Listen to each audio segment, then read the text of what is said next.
Well, if you're not exhausted by this stage in the campaign season, you are doing it wrong. So pour another coffee, take a shot of Red Bull, do whatever it is you do to get some energy, because we've got to talk about where things stand as we're just a few weeks away from the end. Finally, the end of this never ending election cycle. And so we're going to talk about where we stand today, what's happening out there in a lot of these key races, and what we need to do to win as Republicans throughout the state of Illinois. Joining us is a few awesome people that I'm excited to have with us. Those of you who've watched podcasts before or live in and around his district know State Senator Steve McClure. He's from the 54th District. He won our best SFRN of 2023. He's here back to defend his title in 2024. Steve, glad to have you. Glad to be back. We also have with us a frequent guest and awesome human, Rhonda Belford. She's the Republican Illinois National Committee woman. She's also president of the County Chairman's Association for Republicans, on top of, 36 other titles, which I will have to close the episode down after reading all those titles if I try. So, Rhonda, I'll just stop there. Glad to have you. Good to be with you. Titles really mean nothing, but just getting the job done and being a willing worker, that's what matters. So I'm glad to be here with you and be here with my good friend Steve and all our good friends on here today. It's always good to be with you, Colin. Well, I'm going to tell Lane, would you just call you Worker? Because that's really your thing, right? Just Worker. Forget the titles. She's Worker Rhonda Belford. Maybe we'll do that next time. Worker B. There we go. We also have with us a good friend, Robert Winden, who's been a friend of Coors and of mine for a pretty long time now. He's been a guest before. He's an experienced trial attorney. He's the principal of Winden Strategies. A lot of Republican candidates and organizations use him for election law work. Robert, glad to have you. Thank you. Glad to be here as always. And we have with us our political experts from Core Strategies, Michael and Chris. I got nothing funny to say here in my introduction because I'm too damn tired, but I'm glad to have you guys. No sleep till Brooklyn, Colin. All right, let's jump right into it. As you guys all know, if you've watched more than 5 seconds of these podcasts, I hate talking national politics. However, people like to do it. So I'm going to shut up in a second, let our group here talk national politics while I light my cigar and try to take a breath from what's been a long Thursday. But we've got 2 major topics that have happened nationally in the last week. We had the VP debate, which many believe J.D. Vance won that debate against Walz, and my own little addition here is it seems like Trump still seems to be struggling to find that contrast with Harris in the presidential race, which continues to concern me. What do you guys think about those 2 factors and just the national race in general?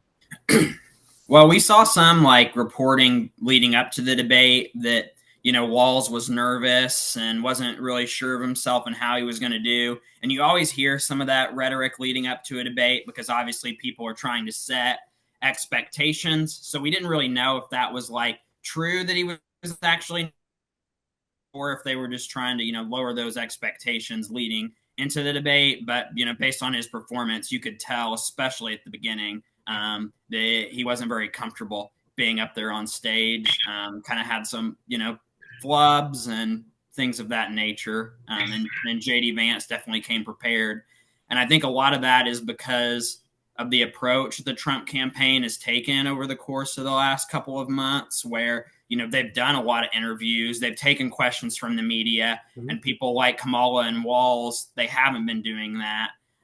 So I think that strategy kind of backfired because Walz wasn't as prepared. That's a solid point, Michael. I mean, we talk a lot about how primaries are good for candidates because you get some experience, you get some practice, and then, actually doing interviews and campaigning like a real candidate is going to prepare you for the big stuff like a national debate. And obviously Harris and Walz have been hiding from the media and hiding from the public mostly, other than a few, supportive, friendly media members giving them softball questions in a couple interviews. So I think that's a pretty good point, Michael. So this debate's the reason why the National Republicans and Trump picked J.D. Vance to be their nominee, because this is the perfect contrast between the presidential debate, which is always a disaster, and then the vice presidential debate, which is always a more formal, actually articulate debate. That was still the case when we had Mike Pence on the ticket in 16 and 20, that the vice presidential debate was always more articulate. But I mean, I think J.D. Vance, aside from the Pence fly, right, but I'm just you made me lose my train of thought, Colin. But the point is that I think some people still had doubts about J.D. Vance. I thought he might have been Some people in the establishment might thought he was too far to the right and too Trumpy to be the nominee. Some people in the Trump camp thought he might have been too liberal to be the nominee for Trump. I think that qualms all their concerns. I think everybody's going to come out of this recognize that J.D. Vance was the right pick for Trump to be vice president. The only aside to this is that nobody watched this debate. This debate isn't going to mean anything in the grand scheme of things for this presidential election. So many other more important things matter. But if this vice presidential debate did matter for whatever reason, J.D. Vance won and the Trump campaign gets a boost out of it. Chris, I don't know if I'm willing to say that this proves that Vance was the right choice. What's going to prove it is what happens on November 5th in Pennsylvania. That's going to decide whether or not this was actually a worthwhile choice. But I do concede the rest of your points. Go ahead, Robert. And I would piggyback on that. I mean, my kind of joke this week has been if a vice presidential debate happens and no one decided to watch it, did it really even happen? I mean, J.D. Vance did a great job, but I think all he did was further his political prospects for 4 years from now, whether Trump wins or Trump loses. He, showed that he can be clear, he can be concise, he can be measured, and he obviously has been able to speak to the Trump supporters as well. But if it moves the needle a half percentage point, I'd be surprised. And that's just for better or worse, the history of vice presidential debates outside of the year Ross Perot thought he'd actually make a little bit of hay, and then the vice presidential debate happened and ended all of that. Well, one article that I read out, it was actually from Slate, which obviously is pretty liberal publication, and they were very critical of Walz's performance and said that the Democrats nationally have been trying to advance this message that Republicans are extreme, J.D. Vance is extreme. They use this. They keep saying that he's weird. They tried that rhetoric for a while, and then you think back to that debate performance on Tuesday night, and there were a lot of instances where Walz said, I agree with J.D. Vance. He made a good point there. So how can you be out there saying that these guys are a threat to democracy, that they're weird, that, the country's going to be over if they're successful, but then your vice presidential candidate is, in agreement with the opponent on a lot of these issues? That's exactly what he did. It seemed like Walz was just almost had a crush on him. It looked like in front of the whole world, he wooed Walz over. So that was kind of interesting. It was kind of like, this is very weird. So, but he did, JD really became more known to the rest of the world, Democrats alike. So Walz couldn't help but like him himself, was basically the whole thing. And he agreed with him. It was very cordial. It was nice to see that they didn't come out with boxing gloves on, but JD spoke to the real problems. He laid it out just very simply, a matter of fact, and it was just a point of the matter of where we're at and why we need the Trump-Vance ticket. And he just laid it out very simply for all to understand. And Walz couldn't even disagree with it. That's how it was. If only the top of our ticket could have pulled that off. Can we go ahead, Steve? So one of the things that I was watching very closely was the body language at the debate. And you cannot stress enough how difficult it is when you're in a debate situation and something triggers you. It's very tough to stay calm. And, I've had to be a part of many floor debates on the Senate floor, and it's taken me a while to get more and more calm. It's something that takes a lot of practice. And so Vance was triggered quite a few times intentionally, not just by his opponent, but by the media that was there. It seemed to be 3-on-1, which was incredibly difficult for think about if you were debating in that environment where you've got two people ganging up on you along with an opponent who's trying to trigger you. The fact that Vance stayed totally calm and cool the entire time, completed all of his, when you get heated in a debate, sometimes it's even hard to pronounce your words properly because you want to flip out the next statement. He stayed calm. On the flip side there, you had Walz, who just was slipping with what he was saying. He was making bizarre faces where he was bugging his eyes out. And just from a perspective of someone who may not have their mind made up, you have to think that that person's going to be watching the body language of these two candidates, who seem more reasonable, who seem more in control, who seem like they were more knowledgeable. And Vance, I have to give him great credit for that. That takes a tremendous amount of self-control and patience, and also practice, to be level-headed like that and to be calm like that. Walz was nowhere near that. I think at one point he said that he was getting tips about school violence from school shooters themselves. I mean, I don't know. So he befriended, is what he said. And I don't know if that was I don't know what that was all about, but that's just one example of him not being prepared and just not being calm. Well, he called Yeah, I mean, in the himself year a of knucklehead. 2024, if you become a meme, that's a problem. And all I've seen have been Walz memes of faces he made or dumb comments he made. But I think I just want to move us along for time. I think we can all agree that the VP debate did not in any way impact races in Illinois. I mean, it may or may not impact the presidential race. It probably won't, but it certainly didn't have an impact on our races. I want to go to an aspect of this that does maybe have an aspect in our races, which is performance of the top of the ticket. Something that has been concerning me and frustrating me has been the lack of an ability from the Trump campaign to find that strong contrast with Harris. We're essentially, I mean, we're less than a month out, or, a hair over, depending on when you watch this, a month out from Election Day.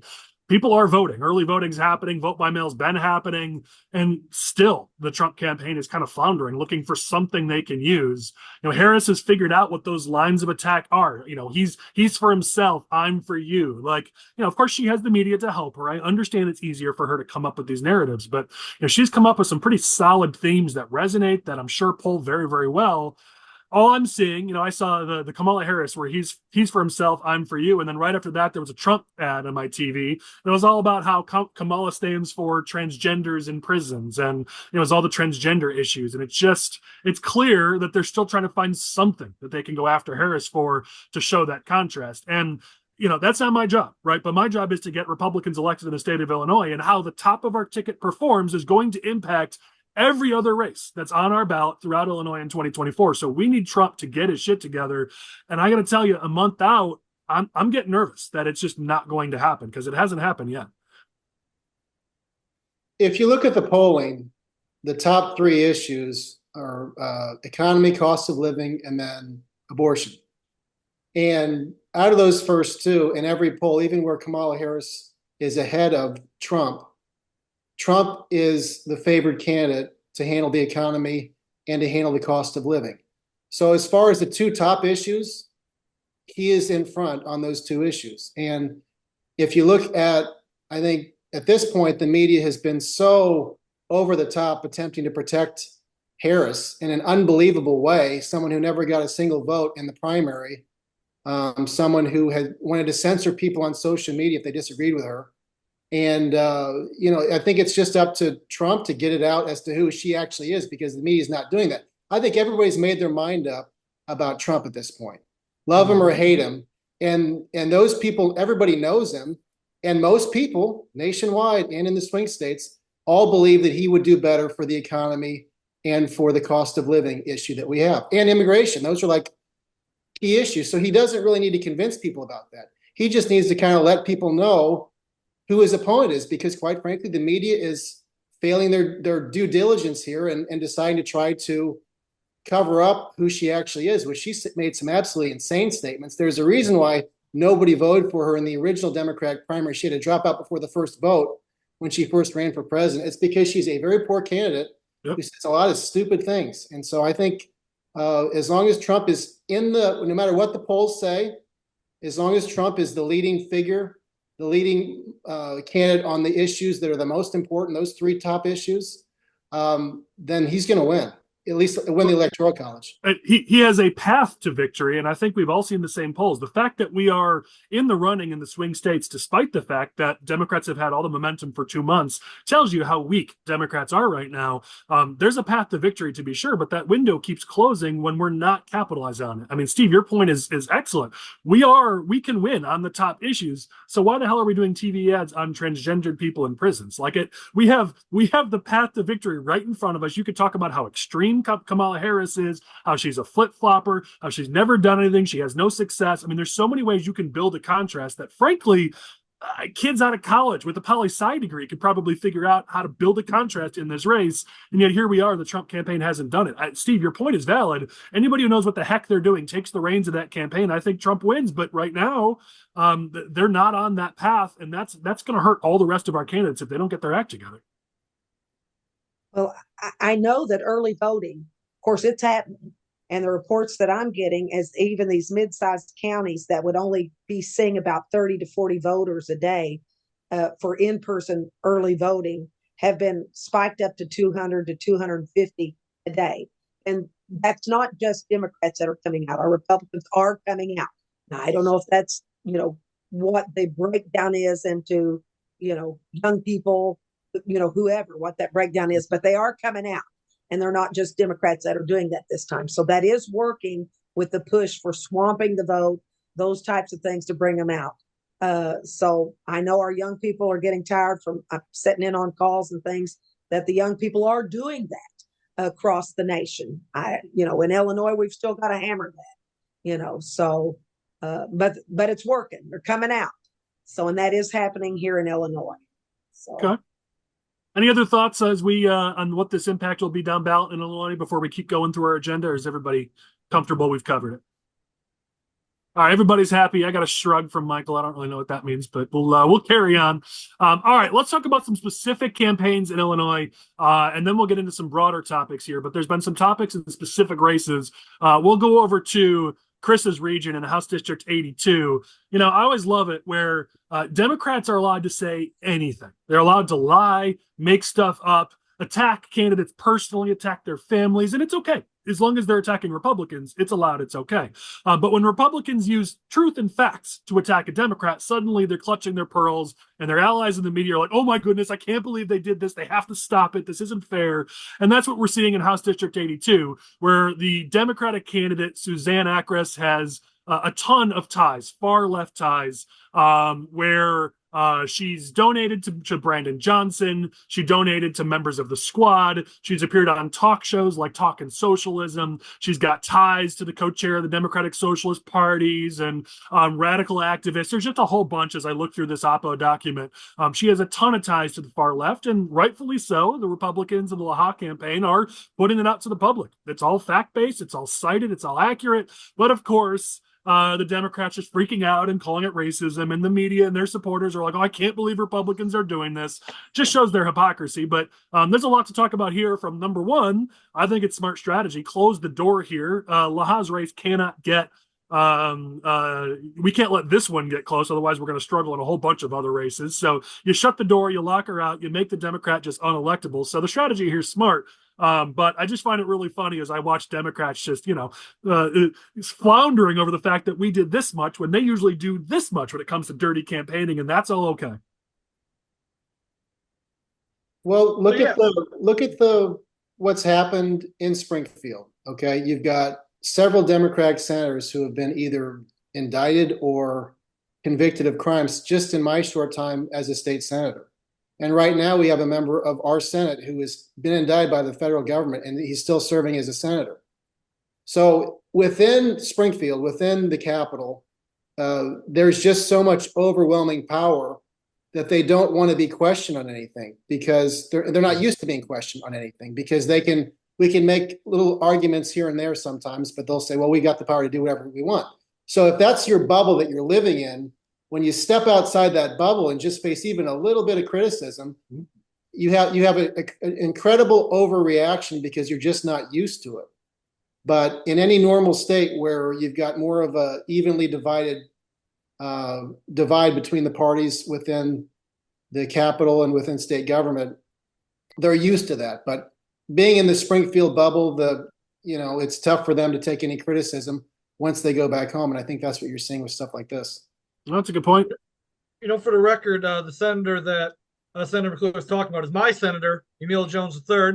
I don't believe Emil Jones III has ever done anything for our district, or at least my part of this district, but he's still in office under indictment. So that's fantastic. But the point with this District 82 stuff is that I'm glad that the House Republicans are getting this information out there, because, the Democrats do play dirty in every single race. The Democrats do, that make mountains out of molehills, and they claim that people are far right or extremists when they're certainly not far right or extremists. So the Republicans are making a good decision, trying to give the Democrats a taste of their own medicine. The only concern is that there's been some allegations about some of the polling that's been going around regarding the House Republicans that has been calling Laha's opponents a terrorist. I don't think that's been confirmed. But even so, I think there's maybe they might be going a little bit too far with the rhetoric, perhaps. But the idea there is still the same. The Democrats, they pull it out of stops at every election. Why don't the Republicans start doing this? Republicans literally have nothing to lose in the state, so let's start trying this. And they're doing it here, so kudos to them. Again, we call out things that aren't done well, and we'll do it in this episode, but we also got to be balanced and talk about when they're doing it well. To that poll, two things. One, I love that everyone's like, we don't know who did it. Like I was able to piece it together in about 3 seconds. But I'm not going to say it because they're a competitor of ours, and someone will say I'm trying to hurt one of our competitors, which is actually the opposite of the case. But the other thing is, show me proof that poll did what she said it did, because they're writing, the Patch wrote this article based on what she said the poll said. Show me proof that that's actually what was said, because I'm pretty confident they simply tested all the oppo like you would do, like you should do. You get the list of the oppo, you test it in a poll to see what works, and then you put that on a mail piece, whatever did work. So I don't really believe that what the Democrats are saying was said in that poll is actually accurate, but whatever. I mean, you'd think somebody would have taken a screenshot and they would have been able to show that if it actually, if that was accurate, that it was said. So. And considering they're calling everything else that's being said racism, it makes it's sort of the boy who cried wolf here. But anyways, let's go to another race where similar things are happening, where Democrats are freaking out because they're being held accountable for things they actually did. Let's talk about House District 51. Nabila Saeed, right after Hamas committed the atrocities that they committed in Israel, the day after, there were a group of Democrats, and we talked about it on our podcast at the time and on several podcasts after, a group of people released a letter basically blaming Israel for what happened. There was no sort of, hey, let's call for peace. They were basically saying, hey, you just dealt with this massive terrorist attack and you deserved it. That's essentially what the letter said. And there was so much pushback that most of the signers recanted and said, yeah, you know what?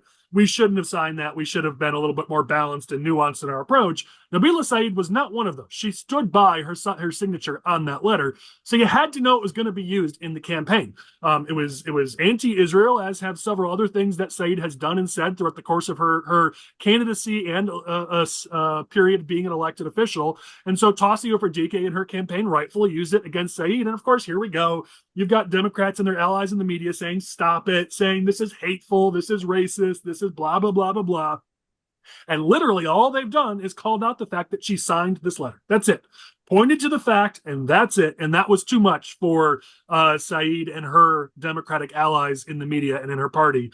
So open it up. Is this a valid hit? Is this a good hit? I mean, I can't imagine there are lots of Northwest suburban voters who are going to align with that far left of a stance. To me, I think this is a pretty solid hit. I don't know how much 51 is going to be in play. There's, of course, a big discussion going on about that. But, in this specific issue, I think it's a solid hit by Tassio's campaign. What do you guys think? Yeah, I mean, I think it's a solid hit. And obviously, based on the Democrats' reaction to it, it kind of rattled them a little bit, which is a good sign for us. She shouldn't have signed on to that letter. And, hopefully, she faces some consequences for that, whether it's a loss in November or a close race. I mean, either one sends a message. Yeah, I mean, with the money she has, she's certainly the favorite in that race. We get that. But even if the race is close, based on the fact that she's got such a massive money advantage compared to her opponent, that's going to send a message for sure.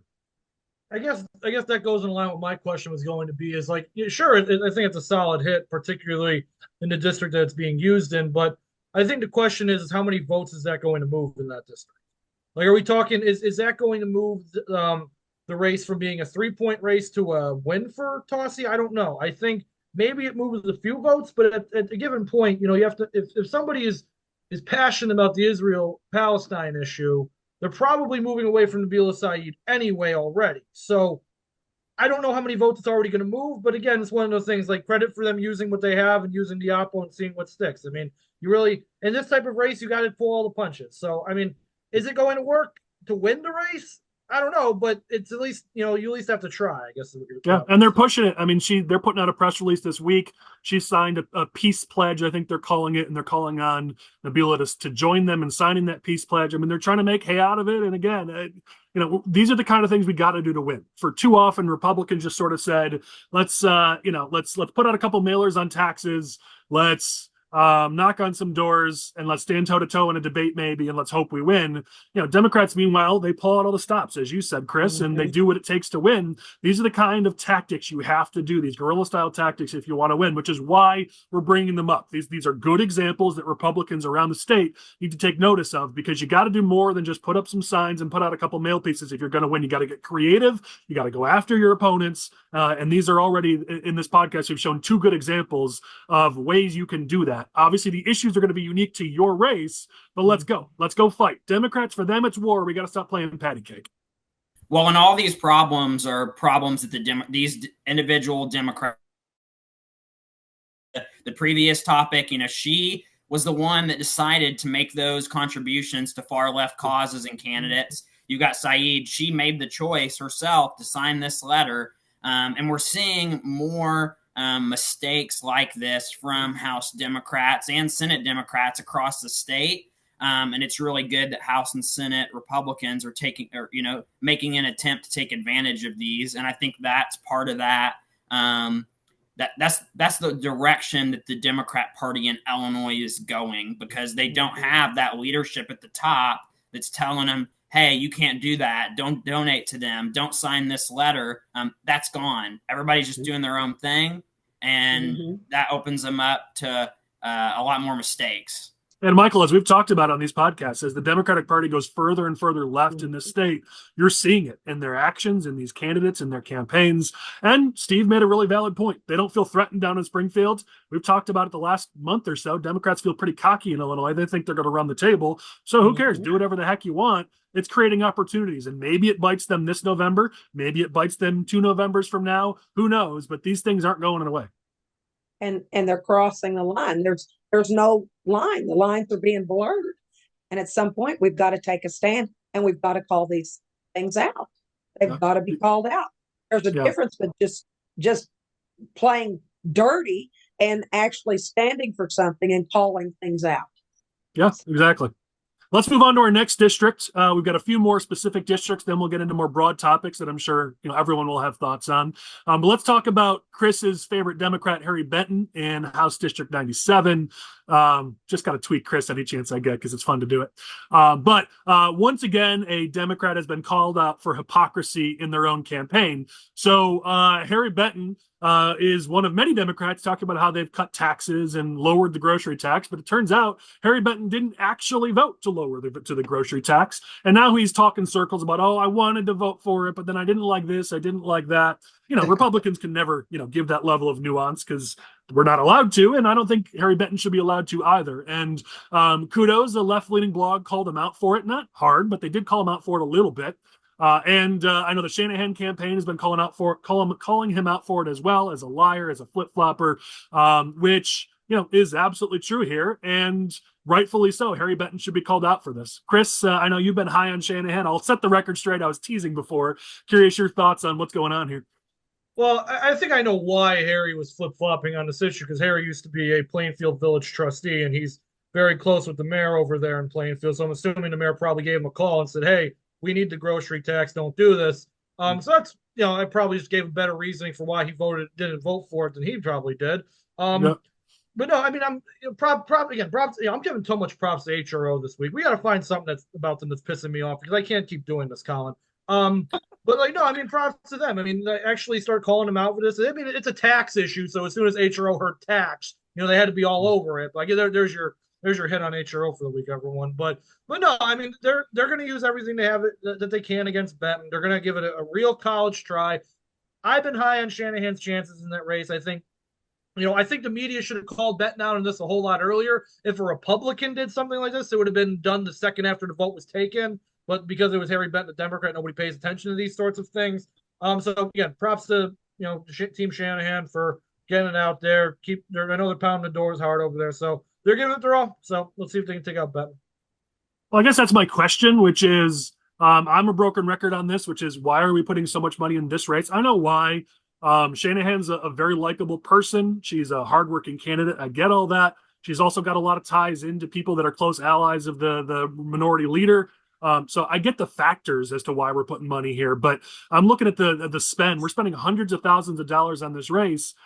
And when you look at the list of our holds and targets, this race itself is going to be, I mean, it's hard to argue to say that this race is higher than 8th or 9th or 10th on the list, let alone, first or second or third. And we're spending tons and tons of focus and money on this specific race. And I know Fingston had an article just that came out today, though it was supposed to be yesterday, about, how Republicans are really high on this race.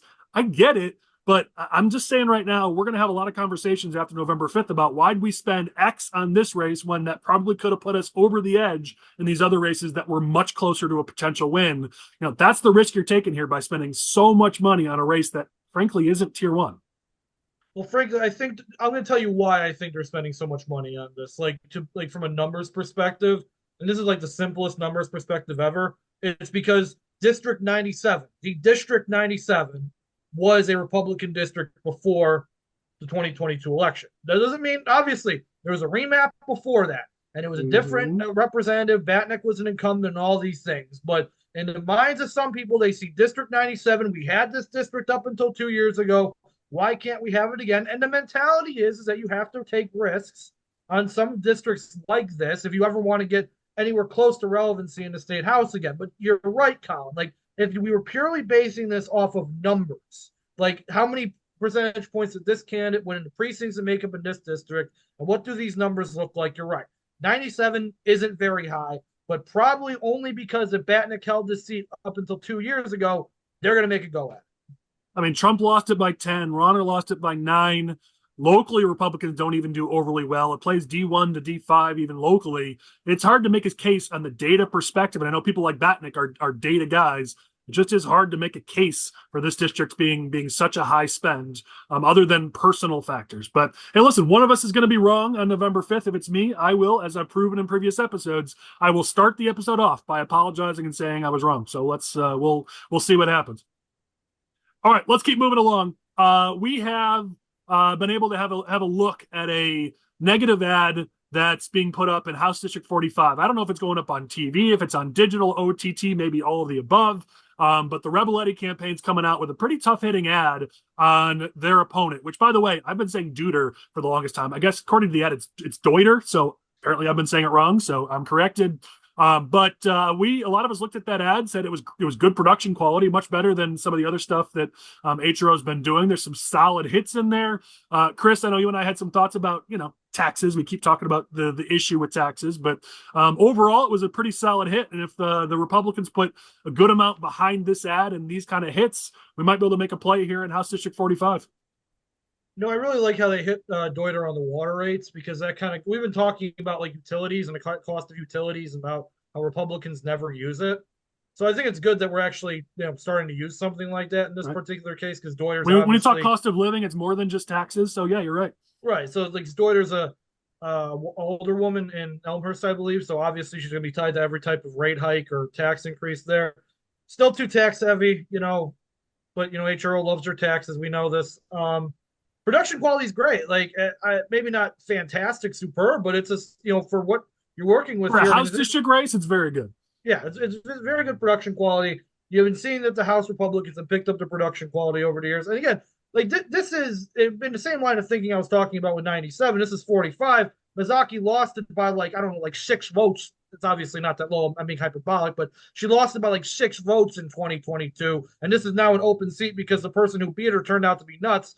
So the Democrats didn't even want her anymore. So, I'm glad, because it took the House Republicans a while to start paying attention to House District 45, because I think Rebeletti was basically on his own for a while. And now it seems like the House Republicans are starting to do some things for him. So good for them. We'll see if it pans out. Obviously, it's a very left-shifting district, upper middle class, Oak Brook, Elmhurst, and that sort of area. But still, I mean, you gotta try, and they're trying. Well, I mean, listen, Trump kills us in the district a bit. He lost it by 17, but locally it plays Republican. This is by the numbers, by the data. As long as you can avoid the national getting tied to the national election, you can make a play here. And yeah, again, I said it with the last race we talked about. I hope we're not sitting here saying, man, if we just spent that 300K in 45 instead of in another district, we could have flipped the seat. Again, we're going to find out. I mean, as you said, it still is very tax heavy, but so is everything the House Republicans does. And the one thing I will say, and this is not an attack, it's just, again, we always want to get better. As Republicans, one thing we tend to do badly at is we like to give out our stats and our data and our facts. It says it's a 50% property tax hike that she supported, 40% increase in water rates, 1,700% gas tax increase. All those are accurate. They're solid hits. But what we as Republicans need to get better at is using emotion and stories even more. Like, I want to see, some local person, a senior maybe, who can't afford to stay there anymore because their water rates got raised, their property taxes are going up, they can't afford to drive because gas taxes are going up. Like, Democrats are very good at it. We like to give our stats. Democrats give you emotion and stories. And so this is absolutely a step in the right direction, but I'm going to always keep pushing us to be even better. And we got to do away with, it's always taxes and stats. And that has been proven year after year to not be as effective as using emotion and stories and those sort of powerful, more moving marketing efforts. So kudos to the Rebeletti campaign. We want to see even more. But 45 is definitely an opportunity for us to make a pickup, and we're watching that race pretty closely. Let's go over to a Senate district race, and we're on our last individual race here. Senate District 40. We've talked about this a few times. This is really the only Senate race that's kind of in play. It's in a normal year probably wouldn't be considered in play, but because of the fact that there are so few races up in 2024 because of the way they do the staggering of the districts, this is the closest to being in play. So Senate Republicans are making a play for it. Senate Democrats are defending. We've talked in previous SFRs about things that the Senate Republicans have been doing to push the envelope here. Well, now Patrick Joyce, the incumbent Democrat, he's now up not only on TV, he's on broadcast TV, which anybody who's made a broadcast TV in the Chicagoland area knows it's pretty dang expensive. They put up a $250,000, which doesn't buy you much on broadcast TV. So if they're in for a $250,000, they're going to have to be in for a lot more than that now through Election Day. On the Republican side, maybe this is just, hey, Democrats, let's go waste some of your money here defending an incumbent. But if that's the case, they're making them do it. They're making them spend money here to defend an incumbent that Democrats probably didn't think they were going to have to defend. Fantastic work by the Senate Republicans in this district. You're right, Colin. This isn't a district that you would normally seem to be in play. Patrick Joyce is a pretty moderate incumbent, and he's pretty much he reflects the area pretty well. But the Senate Republicans, they've said this is where we're taking our stand in 2024. This is where we're going to take our stand. This is where we're going to spend, and they've been spending it very wisely, and they're forcing the Senate Democrats to spend. Now, a $250,000 buy, Harman, he sneezes and he raises that type of money, But still, I mean, they're making Harman pay attention to the race. They're making the Senate Democrats spend money where they might not have otherwise.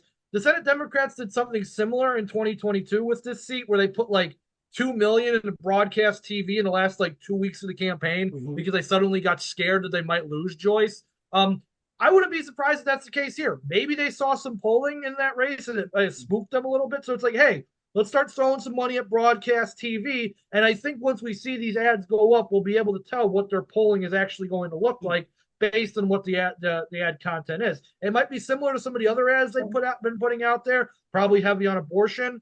But if it's anything different, it'll tell you that something's coming up in the Senate Dems polling, which means they're playing in this race differently.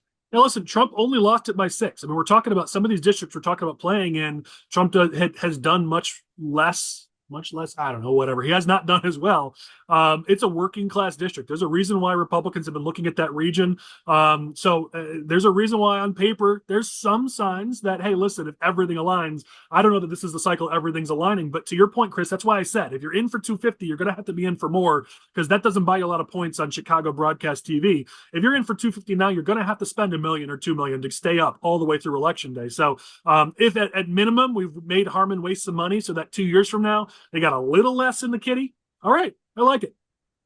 And plus, I mean, this is a district that's trending right anyway. So you're going to want to play in these particular areas to increase the seriousness of the Republican Party down ballot in voters' minds. In those areas in the northeastern part of the district, like Chicago Heights and Stager and Sauk Village and up into Crete and Monee and all these areas, these are, working class, areas that are trending to the Republican Party that the Republican Party needs to have serious campaigns. And Senate Republicans are doing that. there's a chance that they win it if everything goes right for them, and they're going to make the play. God bless them. So props to them. All right, we're done with individual races, which tends to make our guests kind of bored because they're districts that they may not be near. So thank God we're in They're all different near topics. Chris. They're all near me, so I got to talk about them. Exactly. Thank you guys for your patience. So broader topics. We'll start with one that's still a little bit campaign related or two. Number one here, Local 150s released their list of endorsements. We've gone through it. There's a few that are key and ones that the 150 has said they're really going to focus on. So we're going to talk about those races. Kevin Schmidt, Marty McLaughlin on the Republican side are two incumbents because they mostly endorse incumbents, though a couple races we'll talk about they didn't. But two of the big ones they're coming in for are Kevin Schmidt in 114, Marty McLaughlin in 52. Those are big races for Republicans. Obviously, Michael, down by you. Schmidt's one of the biggest races down there. Holding that seat is the top hold situation for Republicans in this state. McLaughlin is one of the other top holds. We've talked about this where he's not getting a ton of help from Republicans. So other groups like 150 are coming in to help him out. These are two big races for the Republican Party throughout the state, and now 150 is talking about coming in, and they're going to do a lot in these districts. They tend to do a good amount. They do a lot of marketing. They bring bodies in. They put up signs. These aren't just endorsements on paper. They tend to get pretty active. So this could be a big factor for Schmidt and McLaughlin in their reelection races. You're seeing more and more as the years have gone on since I've been in office, more and more support of Republicans by unions. And you're seeing that not just rank and file members, but now you're seeing a lot of the leadership, which has traditionally been very Democratic, lean towards Republicans. And so that's a good thing. That's a very good thing. I mean, Ronald Reagan got elected twice because of the union vote.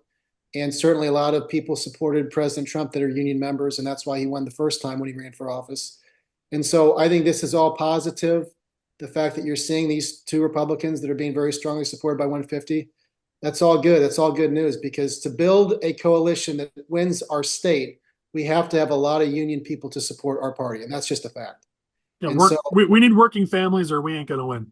That's exactly right. And so that's all good. And obviously I'm rooting for the Republicans there, but each of those races is very unique and independent. And certainly I'll be curious to see not just 150, but what other independent expenditures get involved in this race, because I suspect there'll be quite a few in both of those races. Yeah, you're right. And we've hinted at it ourselves. We always like to keep, a lot of people are generous with information, and sometimes they tell us you can't share this. So we do have a lot of information on some of those outside groups, but we've been asked not to share it. So we're waiting for someone else to share it so we can. But you're right. Outside groups are absolutely going to be playing in these and a few other races. 150 has broken, so we can talk about it. In the case of McLaughlin, we've talked about that's a key race, a key hold for Republicans. Those outside groups may be the key here to holding that seat. Robert, I don't know if you live in that district, but certainly you've spent a lot of time in and around that district. Curious what you've seen just in that race. So I don't live in the district anymore, but he has been my representative in the past, and I live in that Senate district, the combination one. I'm starting to see more and more activity on that district. I think it is ramping up the last couple of weeks, so I'm interested to see, kind of what happens this last month. Candidly, I was, I guess, admittedly in the dark that it was going to be as close as it was. I expect him already had things well under control and starting to see more activity, which, made me curious, and a little concerned. So we will see where things go. Yeah. The other thing I saw in there, 150, if you look through their list of endorsements, it's pretty heavy on incumbents, which makes a lot of sense. One incumbent they chose to endorse against choosing a challenger was in House District 47. They've endorsed Jackie Williamson, the Democrat, over Amy Grant, the Republican. There just hasn't been a lot of focus on 47, mostly because Grant she just kind of does her own thing. And this has been a debate we've had on these podcasts going back for a long time. And then we've had that debate even before we started doing these podcasts. Every cycle, people are saying Grant's in trouble. We're going to lose 47. Grant's in trouble. And, looking at factors like focus on the race and endorsements, people think, yeah, Grant's going to be in trouble. And then somehow she pulls it off. People are saying this might be the year she doesn't pull it off, and seeing outside groups like 150 endorse against her, which we knew was going to happen. We all were aware that they're not big fans of Amy Grant. But this certainly isn't a great sign for her in that campaign. It's a tough hold for her in that district. And we obviously have to hold that if we want to net pick up any seats. And so that was something I didn't love seeing. Again, we knew it was going to happen, but I certainly didn't love seeing that in 47, that a group like 150 came in pretty strong for the Democrat instead of for the Republican incumbent. We don't have anybody here that's got a lot of play or contacts in DuPage County, so y'all might not have a lot of thoughts on it, but I'll open it up just in case you do. And I'm sure Chris will make some negative comment about DuPage County just to get our friend Abby, I can't say Abby Oliver anymore, but to get our friend Abby unhappy a little bit. Go ahead, Chris.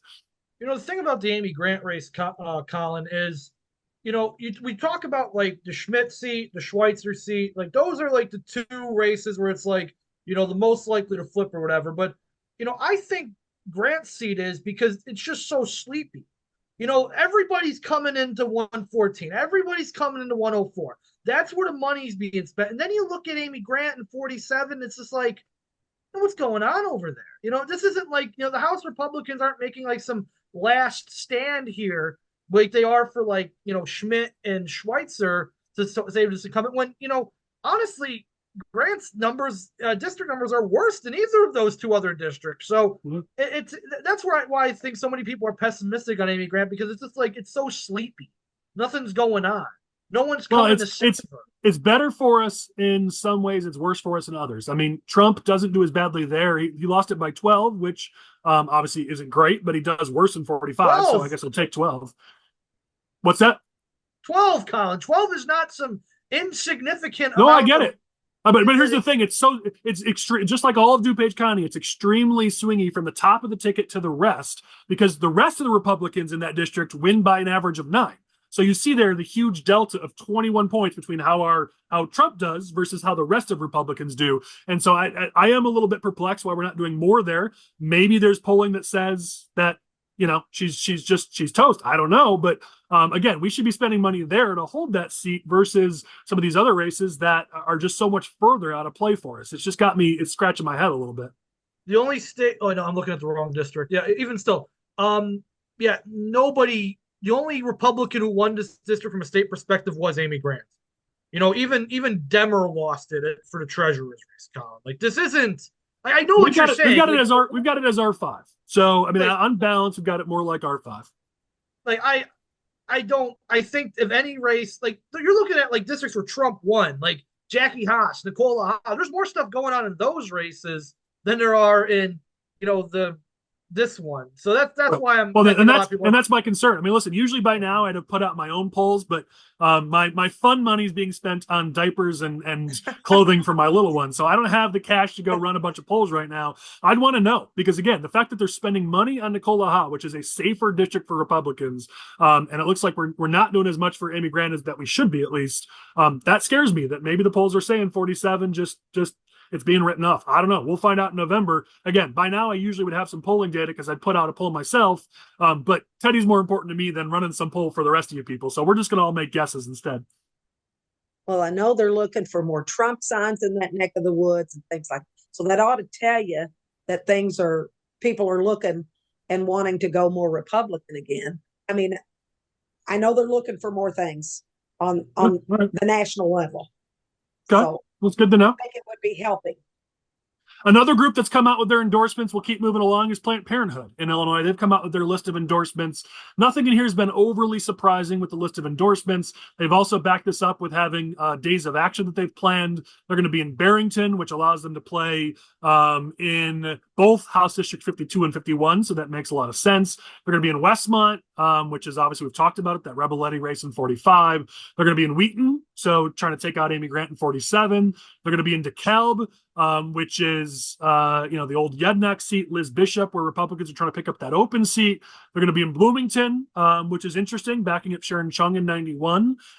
Republicans are obviously high on Desi Anderson. I don't know that we're as high in that race, but Planned Parenthood's going to be in there to defend Sharon Chung. And then oddly enough, in Carbondale, I don't really know why, because 118 is the only race there, and Democrats aren't making a play for that one. So that one, I can't figure out why they're going to be in Carbondale. But they're going to be in a lot of districts where these are swing races, and Planned Parenthood's come into play. I find it interesting that they're not going to Michael's region in 112 and 114. Obviously, we know why, because them showing up in either supporting LaToya Greenwood or supporting Katie Stewart would hurt those candidates. So that's why they're not going to those districts. But kind of interesting that where they are playing, where they're not playing. By the way, they're also not coming in 97. We've talked about, is 97 in play? Is it not in play? Democrats don't believe it's in play. just like me. But hey, we'll see what happens. Kind of a catch-all topic, but if anybody has thoughts on any of those races or just on Planned Parenthood and their activity, feel free to jump in. I also thought it was just strange that they're, spending time in Carbondale, considering, the only thing that's going to be on the ballot in Carbondale are the countywide offices there in Jackson County.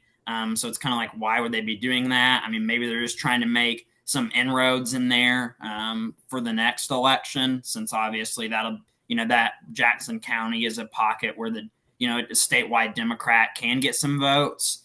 And it's, one of the few in Southern Illinois. But I did think that was strange. I did see like a Planned Parenthood yard sign in O'Fallon a couple of weeks ago, but I don't know where that came from. But it sounds like they're not going to do a day of action here. So probably. I mean, I'd love it if they did.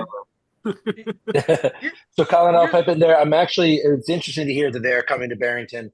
That is the activity that I have seen with Marty in the last couple of weeks, is starting to see the ads and painting him as an abortion extremist.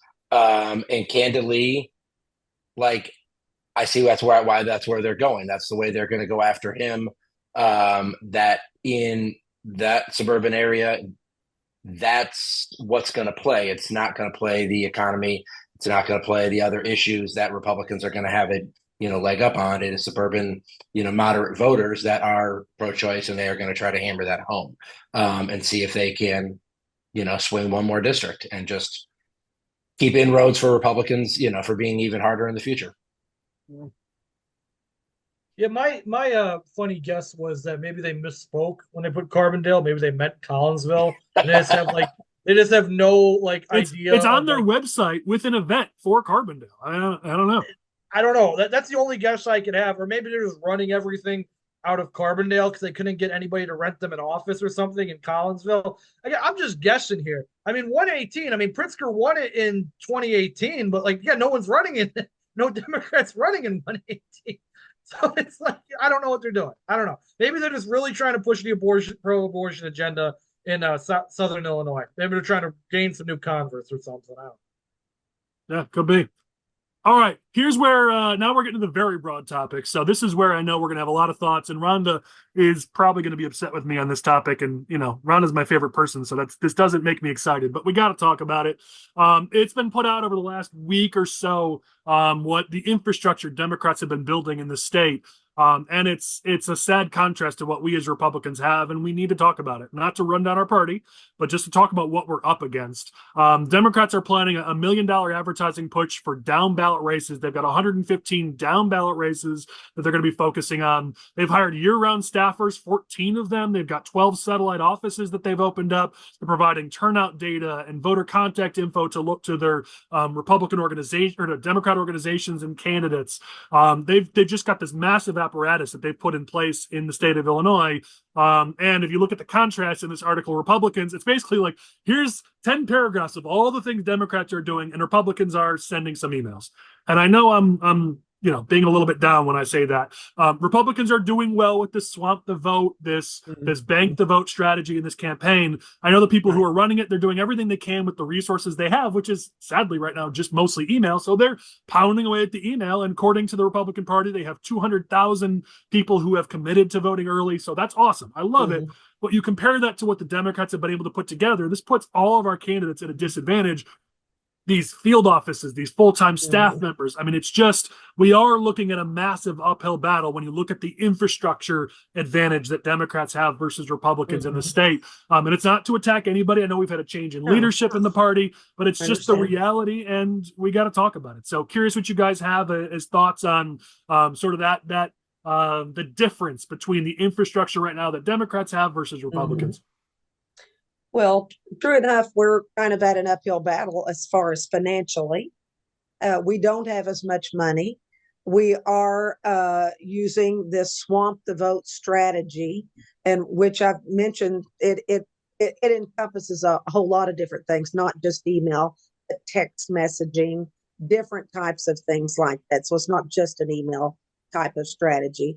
And what I just mentioned, I'm already getting reports back in that it is becoming fruitful. People are taking advantage. Like I said, they're not just Democrats, they are Republicans that are coming out as well. We don't know, like I said, I don't know exactly who those people are necessarily. If they're young, if they're old, who all. I think it's a mix of things. I know in my own county, before I got on today, we're already having a lot of our vote by mails already being returned as well, and our early votes and as well that are coming back for my small county that's just got just over 3,000 voters. So that's just in my small county as well. So, I mean, I know it's working. So as far as monies, we'll never compare to what the Democrats have as far as monies being able to put out. We're never going to compare to what Pritzker's able to put out. And of course, we know he's looking at moving on nationally. So, and I know lots of folks are moving on from this election on to the 2026. So we know what the Democrats are doing, what we're up against. So, we're never going to compare with the money that Rauner put in before. We've become lackadaisical about being able to raise funds because we got very dependent on Bruce Rauner when we had him. So we're having to overcome. We'll always have to have funds that we'll have to overcome as far as, but they're never going to outwork us as far as door knocking. Michael knows that as well, as far as what's going on with Schmidt and the other races. They're never going to beat us with boots on the ground, those types of things. So we're just going to have to get over that kind of thing. But that's all I can say to that. So, I can summarize. I think I can summarize your point that we're doing the best we can with what we have, and I want to agree with that. And that's my point: is we are definitely doing the best we can with what we have, but we can't pretend like what we have compares to what they have. And it's never going to. We've never been able to do that. But I can tell you, just from the southern part of the state, it took us 10 years to get as or more to get as red as we are. But we're as red as we're going to get. We have one office in Hardin County that is held by a Democrat, and that woman won't even ride in a parade with the Democrats. So see if that tells you anything. And that's, I just went to St. Clair County with Michael, and he had a wonderful event. And the momentum there that's going on, they're going to win races. They are getting ready to win races. We've got big wins that are coming. And so, people are tired of what's going on. They're tired of seeing what's going on with the Democrat Party, and people are coming our way. So I don't care how much money the Democrats, that's why they're putting that money in. That's why they're doing everything that they can, because they're losing ground. So that's all I can say to speak to that. And Steve may be able to speak to that as well. They're losing. This is a battle of good and evil, and they're losing it. I don't care how much money they haven't put into it. So they're never going to defeat us because we're on the winning side. That's all I can say about that. So, Steve, you might be able to speak to it. And we can always use more money. True, we need money, but they're never going to defeat us with what we've got. The thing is that anytime you have the governor in office, whatever party that he is associated with, they are going to basically control the structure of the state party, and they're going to control really the elections on behalf of that party moving forward. And that was true for Bruce Rauner. That's true for J.B. Pritzker. And of course, the sitting incumbent governor, just by the nature of the office itself, is able to raise a lot more money than anybody else is able to raise. And of course, on top of that, you've got somebody who's inherited billions of dollars. And so, so Ron is exactly right about that. And, there will be a Republican governor again. There will be. Now, is it going to be with J.B. Pritzker running again in 2 years? We'll see. I mean, we'll just see what our candidates look like in the primary.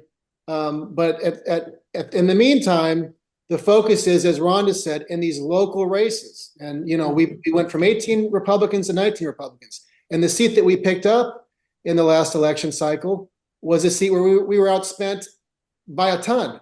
Ton. There were a couple of other races where we only lost them by 1,000 votes, and we were outspent by a ton. And so we just creepily pick up these seats, and before you know it, we're in a much stronger position, and then we can do more at the statewide level. But Yes. as long as there's a Democratic incumbent governor, they are going to outspend us and outraise us. And that'll be true when there's a Republican governor again as well.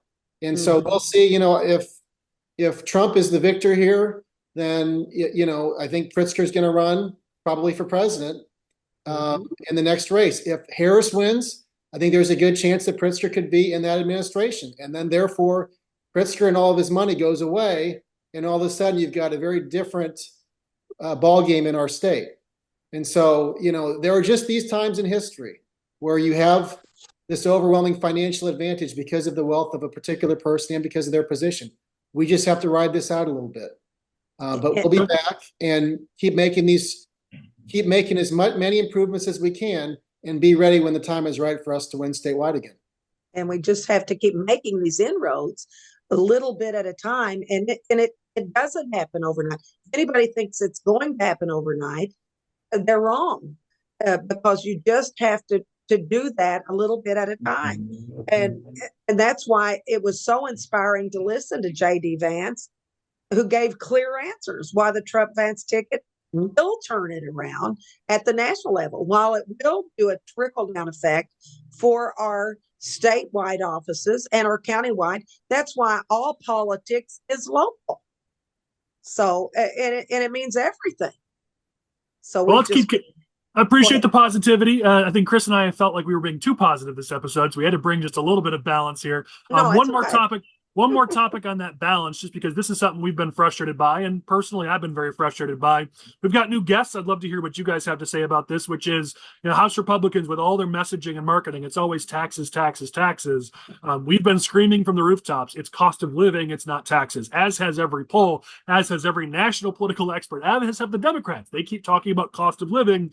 Meanwhile, Republicans, it's this obsession. We're born from the womb as Republicans using the word taxes, and we can't seem to let it go. And we just had a few more examples this week. You had an interview done with the Sharon Chung race, Desi Anderson in 91. And you saw the contrast right there where Desi Anderson said, they're the ones that are continuing to constantly, they're raising our taxes. Meanwhile, Chung was right on message. It was, cost of living. I'm keeping the cost of living down. We're lowering medical costs. We're lowering insulin costs. We're eliminating the grocery tax. It's all about cost of living for them. We also saw it in Jennifer Santalitra, who I love, but in her Daily Herald interview, she talked about, aside from tax relief, the thing I hear a lot about is this other issue. Again, it was tax relief, not cost of living. And we see it in all these mailers against Latoya Greenwood, even against Akras and some of these other races. It's taxes, taxes, taxes on everything, plus then a little bit inflation. So again, we refuse to use cost of living. We even, when we can, we use the word inflation instead, which everyone says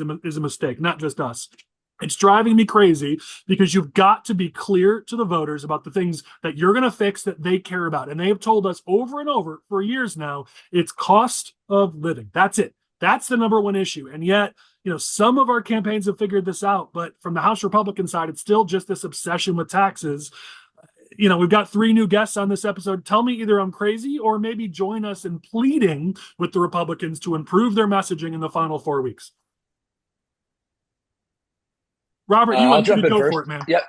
So, So not to just be pitching to be invited back. I agree with you completely. But it's because it all fits together. Like when you say taxes, you're only talking about one thing.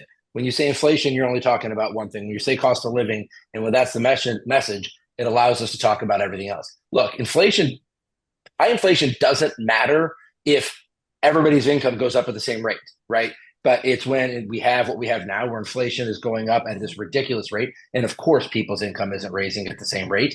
It's cost of living. If we talk about taxes, that's included in cost of living. You raise my taxes, you're affecting my cost of living. But when we only message on taxes, you also give your opponent, you give the Democrats the ability to say, but Republicans, you did X on taxes, or look, we got rid of this grocery tax.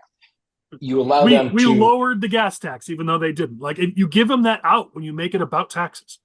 Correct. And when you allow it to be, allow it something that can be nuanced, that is, look, taxes are complicated, right? The messaging should be simplified. Your cost of living is more now than it was X years ago. When it's President Trump, you're talking about the last 2.5, 3.5 years, whatever the case may be. When we're talking about statewide Democrats or and talking about everybody else. We're saying it's been the last 20 years. Look at what's happened to the cost of living in Illinois. But it's a simpler message, and it allows one then when you get into conversations with voters one-on-one, and you can get more nuanced, then you can start saying, look at the taxes they've done in your community. Look at what your school district is doing on X, Y, and Z. And so your taxes have gone up. But at your overall messaging, being that nuance is not possible. And so it needs to be a simplified message. It's just we're just as Republicans, we've all kind of lamented this for the longest time. We're just bad at messaging. You find a theme, you hammer the theme home. It's always been one of our Achilles' heel as Republicans. We're right on the issues. Steve talked about it. We've talked about it a lot for years. Republicans are right on the issues, and voters are with us more than Democrats on most of the top issues.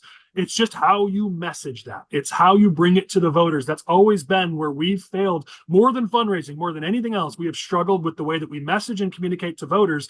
And it's simple. It's word tweaks. It's phrase tweaks. We're not talking about massive wholesale changes. You can still talk about taxes, to your point, Robert, but taxes are the proof of the larger thing, the bigger story, the bigger narrative. It all has to tie together, because if you just bury voters with, I'm looking at some of these mailers. One of these mailers, it's 7 different issues, bringing up 7 different things on the same mailer, which no voter is going to remember that.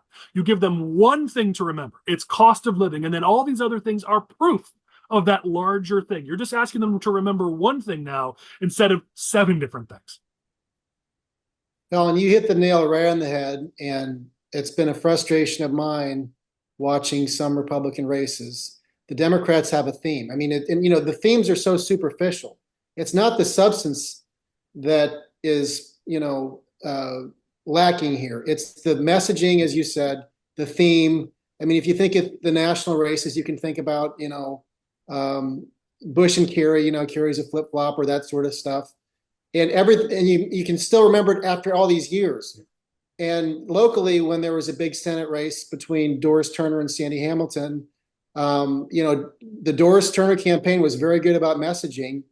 And that's just not something that Republicans traditionally have been very good at within our state.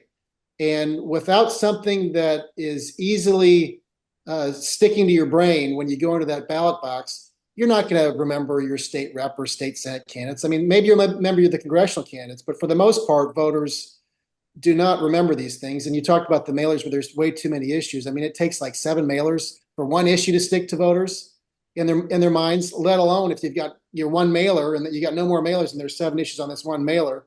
And so we have to just consistently be better about that, because we're winning on the issues that people care the most about, but we're not winning over the public because of our messaging issues, especially when you don't have very much money to spend. Right. You're going to get a few hits. You've got to have something in those few times that the public hears your ad, something that sticks into your head that you can remember. Okay, McClure is, I think my theme was a strong conservative protecting families. Oh yeah, he protects, based upon my prosecution time and my time in the state Senate. Something. We too often we just have nothing in these ads. And Yella mentioned some issues, but there won't even be anything to wrap it up, and nothing, more importantly, nothing to remember the person's name with, and that's. Yeah, I definitely agree with that. Well, very much. Think about that LaToya Greenwood, Kevin Schmidt race. Take a page out of the Democrats' national playbook on how they're going after Trump. They're hitting LaToya for taking pay raises, for hiking taxes, for not paying her own taxes. You can tie that in a sweet little bow by saying LaToya stands for herself, Kevin Schmidt stands for you. There's so many ways you could build a really sexy theme that then you prove with all these other things. But if you just keep throwing your litany of grievances out there, no voter's going to remember that whole long list. You got to tie it in some very simple thematic bow for voters to remember, and then you just hammer that home over and over, and you use all those issues as proof of the larger theme. And you've got to pick what you highlight, because as you said, if you throw the kitchen sink out there, nothing sticks. Sure. If you've got a certain theme that you're trying to build up, if you present new evidence from another issue that doesn't fit within that theme, you kind of destroy the narrative that you're trying to build in the campaign. And that's been the other issue that I've noticed too in some of our races, where it's corrupt person. Okay, they're corrupt. They took money from here, they gave it to here, they did this stuff, and then all of a sudden it's like some other issue unrelated to corruption. Yep. And it's not enough to build the theme. And all of a sudden it just looks like you're trying to say whatever you can think of to win an election instead of trying to paint this picture of this person in the race. And we always say, never underestimate voters. What's the phrase? I'm going to screw it up because we're live or we're recording, so I'm not going to get it right. But you never underestimate their intelligence, but never overestimate their interest. And the point here being, voters just don't pay attention, especially down ballot. You have to connect the dots for them. You have to tell them what the race is about and tell them over and over and over, because they're not going to naturally connect those dots on their own. They just aren't interested enough to do that. You have to spoon feed it to them. That's And exactly most of right. them, sorry about that, most of them don't get interested till right before time to vote. Many times, to a lot closer to time than most of us do. Of course, we've been eating, sleeping, drinking this for months, and of course, we can't wait till election day comes and goes. And now that it's election season, we're all wore out before it ever gets there. I don't know about how you all feel, but I don't even hardly have a voice because I'm on the phone or on, And voters are just now starting to pay attention. They're just starting to pay attention, many of them. So, so we take that for granted that, well, don't you know? And many of them, yes, you're right. If we don't get something that grabs them, that tells them right away, that gets to the heart of it, we're going to lose that opportunity. So Republicans have to get better about that. You're exactly right. We've got to get on message. We've got to get short to the point. And as we've been mentioning, we don't have the money to, waste on over and over and over again. So we've got to make it count.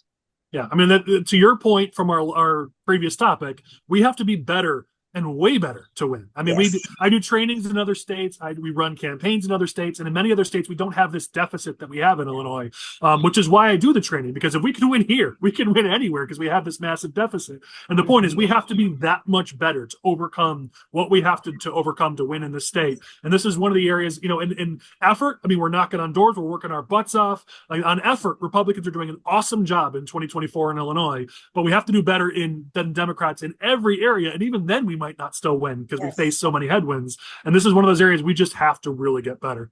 All right, we've hammered it, but Chris, Michael, you guys haven't had a chance. Chris, I know you've been frustrated with this. Do you want to close us out on this topic? It's not, you can't copy and paste everything from one race to another.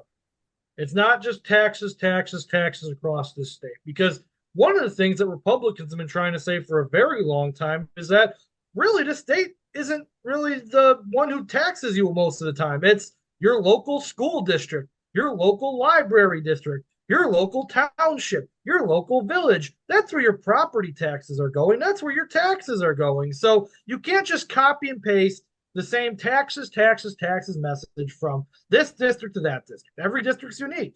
Every district has a unique candidate with a unique story and a unique opponent with unique problems that you can build off of. So I think people like to take the easy way out.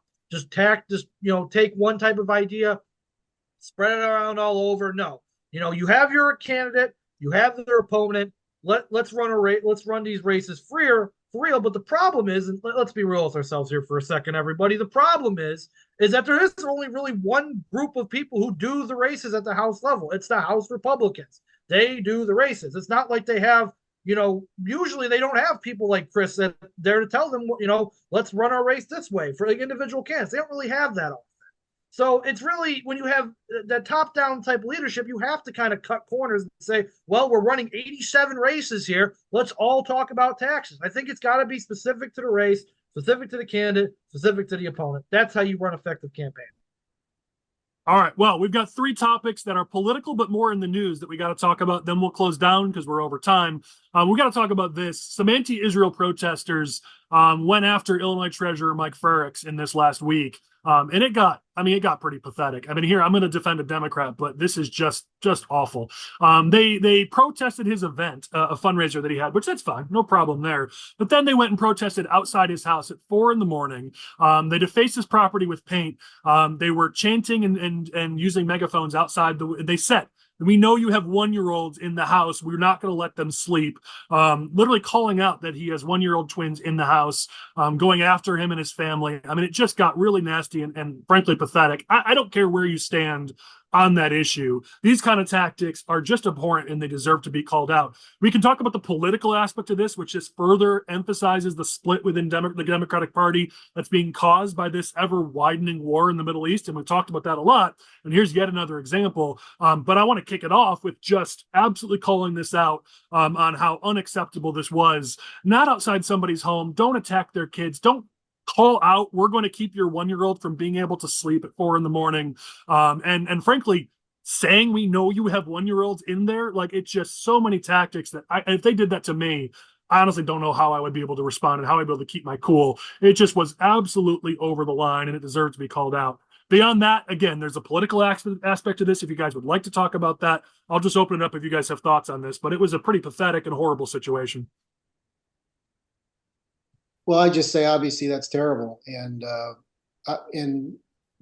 whoever does something like that doesn't change anybody's opinion in the direction they wish to change it in, and that goes without saying. But I have to say, there's just an increase in general of threats and nastiness out there, which, I mean, we all get threats. I get threats, and somebody called our office a couple weeks ago and was upset about some Democrats. And so because of that, they didn't like the fact that I couldn't kick some members of the Democrat caucus out of the Senate. And so they wanted to come to the Stratton building to bash my LA's brains in with a baseball bat. And that same person called one of the senators that's seated next to me and said he was going to blow up the Stratton building. So this is just the current environment that we're in. And Democrats and Republicans are getting more threats, I think, than ever before. And it's just, it's reprehensible. And it's exactly what is driving people at home from not wanting to talk about politics, because of the fact that it's just so ugly and nasty. And at a certain point, people don't want to convince other people. They just want to tell you you're evil, you're horrible, and you're going to try to make this person's life miserable unless they just admit that they're horrible and evil and all this other stuff. So terrible behavior. They obviously drew more people against their position than they drew to the position because of that behavior. And so, but they obviously wanted attention, and they obviously have no morals or ethics. And so they do that kind of stuff. I'm sorry to see that, but it's just kind of the age that we live in right now, the political age we live in. Yeah. Well, I'm sorry to hear you guys had to deal with it, but as you said, it's sadly the environment we're in. In my experience as a prosecutor and as an elected official now, if somebody calls you and threatens you, they're not going to do anything. The people that actually want to do something, they don't call you in advance before they do it. Fair. I mean, if they show up at your home, that's I think crossing a bit further, a bit more of a line, right? No question. If they show up at your home, that is definitely a threat to your personal safety and his family's safety. And the fact that he had to deal with that, especially on an issue that's really a international issue, national issue, not an issue that he has any power as a treasurer of the state of Illinois over. I mean, it's just absurd. And, it's bad stuff. Yeah. Well, the problem is, and we know that this is basically known, and goes back to scriptural stuff. What's right has become wrong, and what's wrong has become right. And the problem is with people that are ginning up and saying things like Steve has said, like you've mentioned, that you think that people that actually say these things probably won't do it. But if it's people, whether it's on social media or if it's out in public or saying, there are actually those who will act on what they hear others say, these people that will show up like at his doorstep. That's the problem. When you get people, I have a nursing background and, happen to have worked with people who have psychological issues or whatever else. You don't know what those words are that are stimulating people who are unstable, like you've seen with the threats on the president's life and others. So you don't know by what your words or someone's words that are actually, stimulating somebody who really acts on those harsh words and that they act on those things. So, they know not what they do sometimes when actually say harsh words against other people, because people really believe some of those things and they think they're doing the right thing and step out and actually do cause harm. So Well, it's, go ahead. Sorry. Oh, and I was just going to say, I mean, we've seen polling that shows that, there are people that, identify as Democrats, identify as Republicans, that see this kind of behavior as acceptable, that, political violence is an acceptable, means to an end. And that's a problem that, both parties really need to reckon with. I mean, you've seen it with, Antifa and Black Lives Matter, and you've seen it with, these Israel protesters that have been doing things, like they did to our treasurer, and it's got to be condemned. And if somebody crosses a line and does something that is illegal, then they need to be prosecuted for that. I mean, that's just the way it is. And it really does. It's got to be called out, and it's got to be seen for what it is and called out. And really, I believe it behooves us as a party or whatever to call it exactly what it is, those types of things, whether it's Republican or Democrat, because it is just wrong. It really is. All right, let's go to our last topic here, and then we'll close down. We've got Steve with us, and he was there, so I really would love to hear from you, Steve, on what happened here. So Chris and I have been lamenting our horrible White Sox all season. And we have talked a few times about how they want a brand new stadium, which it's a hard sell after giving us such a horrible product on the field. But they've been pushing for this new stadium in the South Loop just outside of downtown Chicago. It looks beautiful. The view looks beautiful. Man, one can dream it could be amazing, but they want tax dollars to make it happen. That's a pretty tough sell. But they held an event a few weeks ago to promote this. And Steve, I know you represented the caucus there to check out what they were showing. Would love to hear from you on your takeaways and what you saw, what you heard, and the feasibility of all of it. Sure. So yes, I represented the caucus there, and the White Sox just wanted to give all of us an idea of why they want to build a new stadium, where it would be, and kind of lay out why that would be important for Chicago, for our state, and for the team. And obviously the White Sox are a very important team within our state. And so, of course, I was there to listen to what their perspective was. But the threshold for tax dollars to be spent on anything like that is very high, And the White Sox have yet to meet the burden of demonstrating why taxpayers should pay for a new stadium. But we want to be, as Republicans, we want to have a seat at the table. We want to be a part of any major decisions that take place within our state. And so that's why I was there to kind of collect information, provide to the caucus, let them know what was going on. And it certainly is a beautiful, beautiful area, and it would be a beautiful stadium. But again, I have not seen any reason why taxpayers should pay any part of that stadium. But it's especially when I'm sure my friend Robert, the Cubs fan, is probably getting ready to pile on the White Sox here, rightfully so. But, Chris and I have talked about this. There's been indications and even some reports that Jerry's looking to sell, and his kids don't want the Sox. So he's just looking to raise the value of the White Sox before he sells off, so his kids can get all that money. I mean, why should taxpayers pay in when you're not talking about, hey, let's build a successful franchise? This is just a giveaway to the Reinsdorf family, essentially. And, at this point, has that been earned? It's, as you said, Steve, show us where the value is. Show us that you've earned that. And we're seeing the exact opposite. I mean, we're seeing disinvestment in the White Sox as a team, as a franchise. They're not investing in the local communities. They're not showing us that they're team players who are trying to invest in the community. And so now you're going to try to convince us that, hey, give us this other little shiny object, and then we'll start doing the thing we're supposed to be doing right now. It's hard to believe they're actually going to do it. And that's from one of the most loyal White Sox fans on the planet. Well, Colin, yeah. Yep. I was just going to say, if the Bears can't get the city and the state to move quickly and give them money, what in the world makes the White Sox think they're going to get a dime out of the city and the state? I mean, this entire state, well, that's not quite, but pretty much the entire state, definitely the entire city, lives and breathes Bears football. And that's not the case with the White Sox. To be fair, Chris, I'm with you, but that's okay. Basically, the entire city does. But the Sox they've never had a product. Reinsdorf has never shown that he's going to invest in either team that he owns. And it's more and more proof the last decade or two that cities lose when they give away money to professional sports teams. I know the city of Oakland is crying right now, but they are probably going to be financially better off in 10 years for letting the A's go. And I don't see the White Sox getting anything, and they shouldn't, in my opinion. Well, the Sox are trying to do things at their current stadium. I guess the food's like the best of any stadium, but nobody's showing up to the games. It doesn't really matter how the food tastes, right?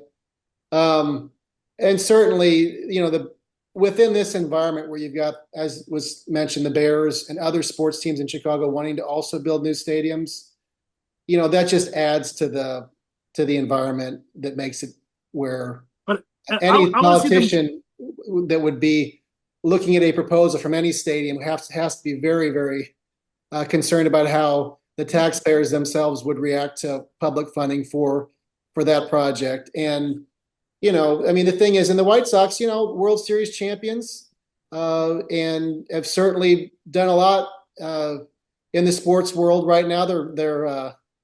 They're certainly struggling, but it's a tough sell. It's a very tough sell. And I think the Speaker of the House made the comment that, maybe they should look at getting a collection of private investors together to build the stadium, because it would be beautiful, because it would be beautiful. But like I said, the threshold that you need to meet in order to get state funds for something like this has not been met on this project. Well, and I want to see them try for it. Chris, I know you want to speak, and I'll be quick, but I want to see them try for it. I'm going to give you just my personal experience. We saw this with Arlington Park. As Arlington Park was winding down, one of my favorite places on the planet. My dad was a jockey there. We have a huge family history there. My wife and I got married there. It's one of my favorite places on the planet. But as I was watching it deteriorate, they were asking for more and more state money, but they weren't doing their part. They weren't promoting it. They weren't trying to get people butts and seats. They weren't trying to host events. I had to fight them to let us host events there. And so it was hard to justify more taxpayer funds to save them. I see the same thing with the White Sox. My wife and I have gone to every dog day going back to years with our boy Dustin. And this year they did dog day twice. Usually they would mail us, they would email us, they would promote that what was happening. Both times I found out it was dog day by reading the coverage from the game the day after, where they said, "Oh yeah, it was dog day." Like, where was the promotions to us? We probably would have bought tickets. I mean, with Teddy, it would have been hard, maybe not. But every year they would mail us, they would email us. Sometimes they would even call us, "Hey, you guys going to come? We'd love to have you." There was some effort put in. This year, we didn't hear a peep from them about Dog Day happening. And we were in the parade every year. We were one of their mascots one of the year. Like, we've been very involved. And yet they didn't even tell us it was happening. And so I see things like this. I see the lack of effort from the organization from top to bottom. And it's like, okay, if you're not going to try, then why should I let alone give you my money buying tickets, but then also give you some of my tax dollars? It's just, if you're not going to try, show us you're worth the investment. Sorry, Chris, I had to rant. Go ahead, buddy. Well, the first thing I was going to say is if any of you watched last week's episode, you heard me declare that the White Sox will never lose again. They did lose again, which means they're the worst team in MLB history.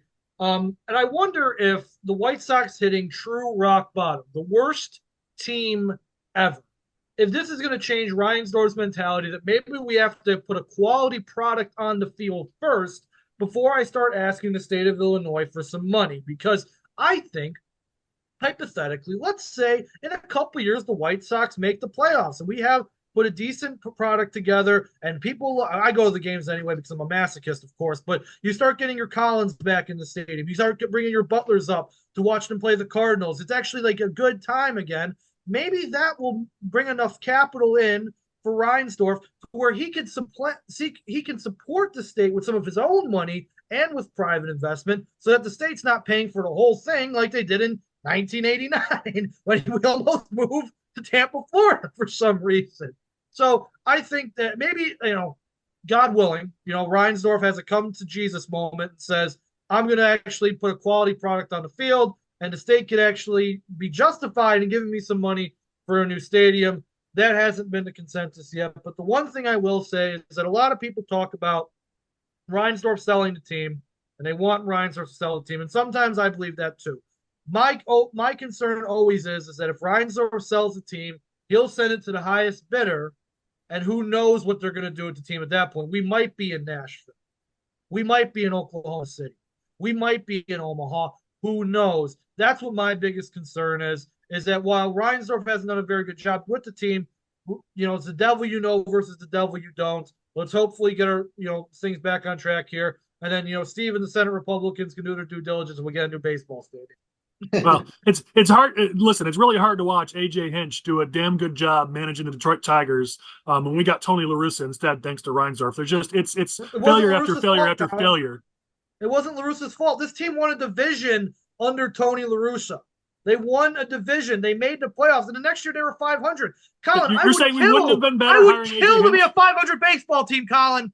I 500. I'd like more baseball than team. mediocrity, but let's move on. We've taken up too much of our guest time. All right, as always, we end with a couple fun segments. First is our OG and Clown of the Week nominations to our guests. You do not have to participate if you don't want to get yourself in trouble. That's okay. But this is our chance to call out anybody who deserves praise and sometimes deserves some scorn over the last week. And ideally, Illinois politics could be anywhere.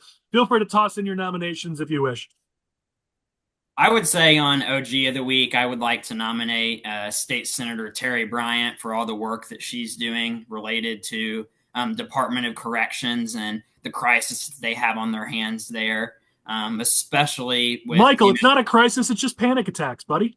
Yeah, right. I mean, especially with the fake news media trying to say that it's all imaginary and that it isn't happening, and people are just going to the hospital just and taking ambulance rides just for the fun of it. All right, we got Terry Bryant. It's a good one. My clown They're of the week certainly is taking TAC teams in the middle of the night. I'm hearing coming our way in the last few days. So yeah, so that's a good. It's right one, in your Michael. area. It's right in your wheelhouse, Rhonda. Yeah. It's right in my neck of the woods. Yes. So we're getting reports that they're coming in at 3 and 4 o'clock in the morning. They're bringing bands in, and they're actual TAC teams. So yeah, they're doing very good work, and that's a good one, Michael. So I would echo that sentiment. So my clown of the week, if it wasn't abundantly clear, was the White Sox for being the worst team in baseball history. The worst, but I'm glad we accomplished something. We are the worst at something. We're not the best at anything. We can be the worst at something. And despite this, I'd still rather be a White Sox fan than a Cubs fan. So, clown of the week, Chicago White Sox. My God, can we win some games next year? Hey, it is. They are in Illinois, and Illinois is known for being the worst at everything. I mean, you look at all the stats, so they fit right in here. Wow, this is the type of pessimism that's losing us elections, Butler. Illinois is a great state, guys. I like living here. Who else has thoughts to add? Illinois is a great state. My two clowns of the week, though, it's a tie, and I know this is national, but we all vote on the presidential race. But the two moderators of that vice presidential debate, who claim to be so in love with democracy, if you don't have a democracy where the voters are equally informed as to both sides with objectionable, truthful information, then you don't have a successful or healthy democracy. And both of those moderators did what they could to try to spin things in a way that was going to leave part of the story untold. And so I would say those two moderators at that debate are the clowns of the week. And as far as the OG of the week, I'm just going to add, even though I'm not sure we can add the same person, but I'm going to add to calls for Terry Bryant, who's done a great job. She has taken over that issue for the caucus, going to these prisons and really doing an excellent job, keeping us all informed and very passionate. And she's doing a great job representing her constituents. And also, as a former prison worker herself, she has an experience that is the right experience in order to investigate this stuff further and to try to force through some policy changes here to make our prison guards and employees and our inmates safer. I've got a few, but just anyone else who has anyone they want to add, don't want to cut you off. All right, so my OG of the week, a friend of the program who's been on before, Brad Goodman. He got a new gig as the director of communications for the city of Des Plaines. So OG of the week nomination to him. Congratulations on the new gig. We're proud of you. I've got a couple clowns of the week nomination. First is Liz and Jerry Gorman. So Keith Peacock had his golf outing, the mayor of Orland Park. And listen, anybody who knows Keith, you either love him or you hate him. There is no in between with Keith Peacock. Sometimes you love him and hate him at the same time. So I understand he brings out the emotion, but Peacock's golf outing. So Liz and Jerry Gorman live on that golf course. And so they sat outside the entire time and heckled all of Keith's golfers. They had signs out that said Peacock sucks in their backyard. They were heckling the golfers. We've got reports that they will literally sit out there and wait to see day after day to see if Keith ever golfs. And if he does, they'll go out there and heckle him and his fellow golfers. If you've reached the level of hatred of an individual so much that your entire life is about waiting for them to show up on the golf course so you can heckle them, that speaks more about you than it does about them. And so that absolutely earns some Clowns of the Week nominations. And last is, for me, Shannon O'Malley. So if you live in Cook County, you're going to have to vote yes or no to retain judges. And one of those judges you need to look for on your ballot and make sure you say no to retaining them is Shannon O'Malley. He's the guy who, I think it was 4 years ago, maybe it was 6 years ago, changed his name from Philip Spiewak to Shannon O'Malley, so it was female and Irish, in order to get himself elected as judge. Didn't even live in the county at the time, and now he's being called out because currently he doesn't even live at the county. They called his home in Aurora, and his wife answered, and Phil, she called him Phil. She didn't call him Shannon because his real name is actually Phil. And she said, Phil, they're calling for you. And he's like, oh, don't say that I'm here. Don't say that I'm here. Trying to hide the fact that he doesn't even live in Cook County anymore yet. By requirement, you have to live in the county to be a Cook County judge. For reason after reason, Shannon O'Malley should not be a judge in Cook County. If you live in Cook County, I know there's going to be this long list of judges, and you never know who to say yes to, who to say no to. Find that name, Shannon O'Malley, and vote no to retain that judge. He is a stain on our democracy and our judicial system in Cook County, and he needs to be removed. So that's my other Clown of the Week nomination. All right, with that, we're going to close down. We're way over time. Robert, I want to start with you simply because I want to say to everyone, Robert had a meeting he had to get to that he actually pushed back so that he could finish this episode with us. So thank you, Robert. Your final thoughts for the week. Oh, I don't know, Colin. I think it's going to be an interesting month. I think I don't know. I'm going to be very interested to see what happens this next month. We've got a lot of different issues at play nationally and locally, and to see what the voters listen to, even on the local level, and even in the races that we aren't able to get Republicans across the finish line on. It's going to be interesting to know what did move the needle, where we can get local candidates to outplay the top of the ticket, and see what messages did work. Because it's been said in this program before and numerous times today, we're not fixing Illinois today. We're not fixing it tomorrow. We're not fixing it in November. It's going to be somewhere down the line, and we need to learn from our losses, our wins, but on an incremental level, and see what works and go from there. I like it. Rhonda, you are our esteemed chairwoman here. Why don't you come on and give us your final thoughts? Well, I really want to give a shout out. Like I said, I've been in on a lot of different prayer calls, a lot of different talking groups across the nation and across the state as well. So, I mean, this latest Cat 4 hurricane has done a lot of hurt in our nation. So we need to certainly keep all of our folks in prayer. In Florida, Georgia, certainly Asheville, North Carolina was certainly cut off, as well as Tennessee has had a lot of devastation. So that's certainly going to play a big role in what's going to happen with them, not only with immediately their lives. Many of them have lost their lives. We're still trying to see what's even going to happen for them and their livelihoods, let alone what's going to happen to them as far as the election. So I want to give a shout out to all those volunteers and folks that are even coming from our state that are going there. We've got a lot of our state policemen that have been called out to go help. I've had people reaching out to me wanting to know how they can help. Samaritan's Purse is who I've been directed to. And of course, their headquarters is in North Carolina. So they've had a lot of devastation. So that's what we're charged to do. And I think that's what the Republican Party does best, is be good neighbors. We let our light shine. I think that's why people kind of come to us, because we are on the right side. So that's some of my thoughts, is we have the right message. And so aside and apart from that, that's why some of this voting early, because we don't know what's going to happen tomorrow. Mm-hmm. Certainly those folks didn't know what was going to happen. And I think when I was with you, Colin, the last time when we were in Springfield, something came to me and I said something at the end of our show and I didn't really know why I said it. Honestly, there's been a lot of things happen heretofore that was a little prophetic, because I didn't know why I was saying what I was saying. And of course, we're seeing a lot of things happen all around this world. And truly, we just have to do what we do and have faith, do what's possible, and let the good Lord do what's seemingly impossible. So we just have to do the good work set before us on any level, and know that we have to do and grow where we're planted.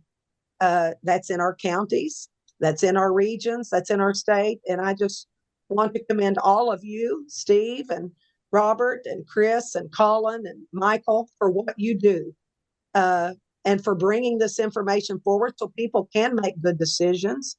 So we can, it's not in us, but we have to be led and we have to do what we feel is right. And it's not in us and it's not of us, but we are really called to do really what I think is something of a higher calling.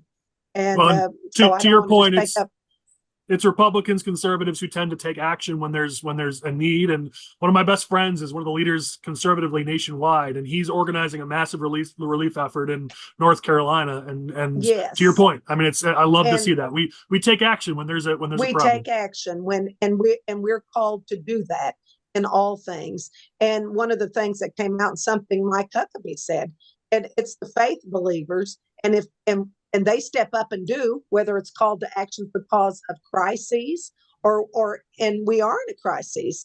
And in this time of voting period, the faith believers, if they don't step up and vote, we're done here in America. We've got to do the right things for all of our candidates because it's those people that step up and do the right thing. So I commend you, Colin, for bringing all of these things to the forefront and calling us to action, good, bad, or indifferent, because we do have to be held accountable. And I thank you. And that's the main thing I wanted to say today. And anyway, God bless you for what you're doing, all of you here today. So thank you, Rhonda. Appreciate that. It's our other optimist of the group, Michael Butler. Go ahead, give your final thoughts.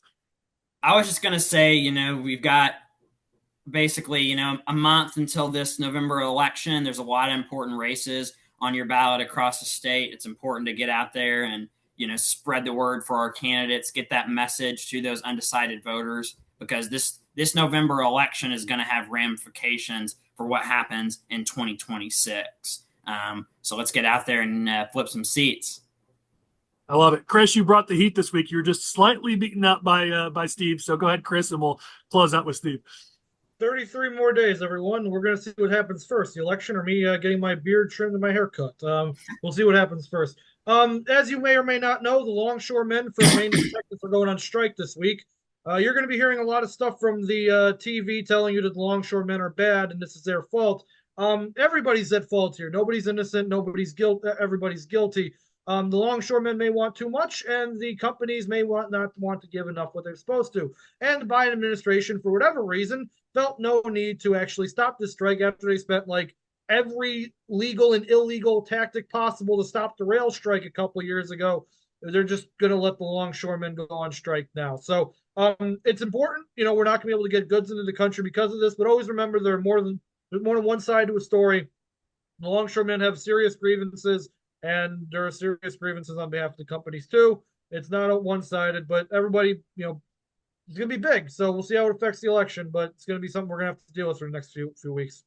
Yeah. All right, Steve, thanks for bringing the heat this week. You get the final word. Go ahead. Thank you. Well, as we're getting closer and closer to the election, I think one thing that it's up to leaders in our party across the state, we've got to emphasize voter turnout downstate was horrible in the primary and in the last election. And by the way, voter turnout in Cook County was horrible in the primary and in the last election. If we actually show up to vote and have a very strong downstate turnout, we can win all over the state. And so the fact that we've got people out there that are still concerned that their vote is not going to count, that we can never make up for certain vote totals in certain pockets of the state, voter turnout is down everywhere. If we show up to vote, we are going to have a lot of surprises. And I think that's important for all of us to emphasize. And that's a fact. And anybody who doesn't believe that, go look at the vote totals in the last election and in the last primary. And I also say, too, this is just going to talk about how crucial these races are. In November, we may or may not have a veto session. And then after the election, we're going to have a lame duck session in early January before we go into session. That's where the worst of the worst bills get passed. If we have a situation where, let's say in the House and the Senate, the Democrats do really, really well, I think they're going to be really arrogant in what they proceed with in that lame duck session. And that could spell for some really, really bad legislation that could put all of us in a very bad position within our state. So this election is really important. Your vote does count. And if we all go out and vote and encourage our friends to vote and educate our friends on the big issues, I think that you're going to see a lot of surprises throughout the state in November. Oh, and I love that message. I mean, November, you always say, hey, listen, what happens in November, you're going to feel the impact soon. In this case, you're talking about as early as January. We might feel the impact if we don't get off our butts and go out and win these elections. So appreciate the message. I think it's awesome. All right, with that, we're going to close down. Thank you to our guests, our participants. Thank you to Lane Davis, our producer. I have to throw in just today, as we're recording this on Thursday, is my 9-year wedding anniversary with my wife, Abby. So tonight I'm going to be making sure she feels the love because sadly, between elections and taking care of Teddy, my poor wife has not gotten the love she deserves. So tonight, I'm going to finally give my wife the love she deserves. And thank you to her. She's in there watching Teddy, watching Dustin while I record this thing. So thank you, Abby. I love you. To everybody else, please continue watching, continue sticking with us. We're going to have even more action-packed episodes as we get closer and closer to Election Day. November 5th. This is real, guys. It's a month away. Let's get it done. We'll catch you next week in the Smoke-Filled Room.